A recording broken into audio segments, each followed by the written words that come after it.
کتابوں میں جو سب سے افضل ہے اسے قرآن کہتے ہیں، اتارا ہے جس نے اسے رحمان کہتے ہیں، جو اس کے 30 پارے اپنے سینے میں محفوظ کرے، جو اس کے 30 پارے اپنے سینے میں محفوظ کرے، زمانے بھر میں اسے حافظ قرآن کہتے ہیں۔ آئیے قرآن کریم کی تلاوت کے بعد اگر خدا وحدہ لا شریک لہ کی بات تعریف و توصیف کے لائق ہے تو یقیناً جس کے صدقے میں اس کائنات کو سجائی گئی یعنی حضرت اقدس تاجدار مدینہ جناب محمد رسول اللہ صلی اللہ علیہ وسلم کی ذات اقدس ہے۔ تو آئیے نبی کی شان میں نعت نبی گنگنانے کے لیے میں عزیز پرویز صلی اللہ علیہ وسلم کو دعوت دوں گا کہ وہ آئیں اور نبی کی شان میں چند اشعار گنگنائیں۔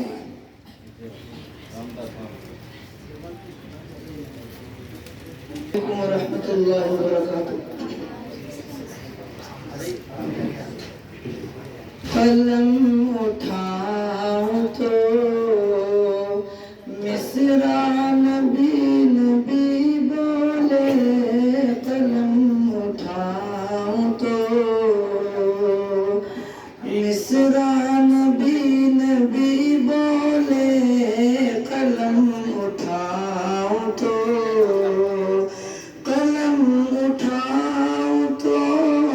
مصرع نبی نبی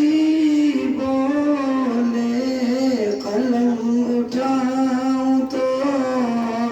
مصرع نبی نبی بولے، پڑھوں جو نعت تو پڑھوں جو نعت تو دنیا نبی نبی بولے،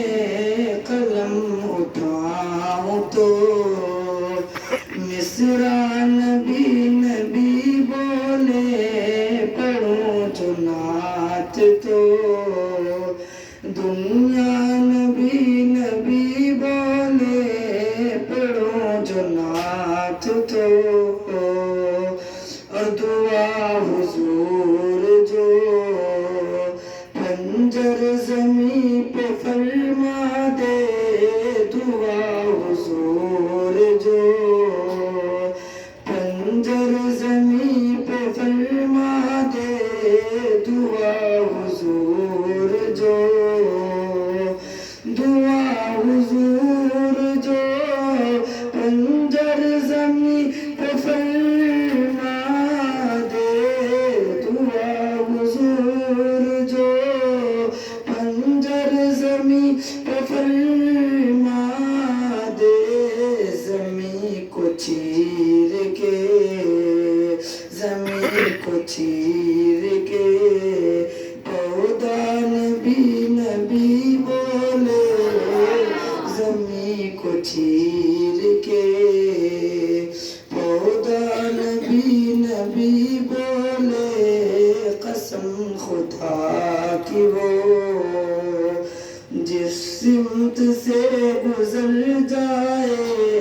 قسم خدا کی وہ قسم خدا کی وہ جس سمت سے گزر جائے، قسم خدا کی وہ جس سمت سے گزر جائے، قدم کو چوم کے قدم کو چوم کے رستا نبی نبی بولے، قلم اٹھاؤں تو مصرع نبی نبی بولے، پڑھوں جو نعت تو دنیا نبی نبی بولے، پڑھوں جو نعت تو